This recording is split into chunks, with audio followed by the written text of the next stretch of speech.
If you can hang a picture, you can hang your own drapes. Just grab a measuring tape, pen, and a piece of paper. Start by following these easy steps to measure for grommet or pleated drapes.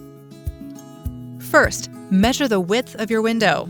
If it has a frame, measure to the outer edges on both sides. Add 4 to 8 inches to each side. The extra width allows for more light to come through when your drapes are open, and to keep light from coming through the sides when they're closed. Jot down the total width on a piece of paper.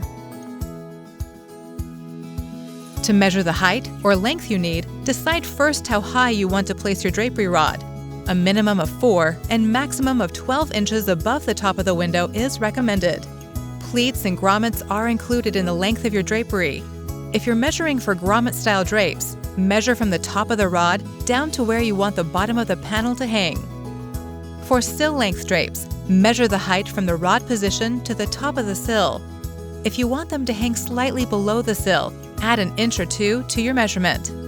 Floor-length drapes typically hang about a ½ inch off the floor. You'll need to adjust the length of your pleated drapes depending upon how you want to hang them. If you'll be using a rod and rings, deduct the height of your rod plus the rings from the length. If you'll be using a standard traverse rod or track, deduct the height of the track.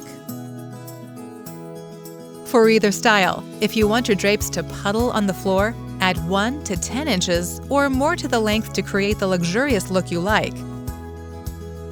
Jot down the total height you need to order. Now you're ready to order. Your measurements will be automatically adjusted at the factory to allow for the correct fullness of your drapes. When they arrive, all you need to hang grommet draperies is a decorative rod. Pleated drapes can be hung on a rod with rings or on a traverse track. That's it! Now just sit back and enjoy your beautiful new drapes and curtains from Select Blinds.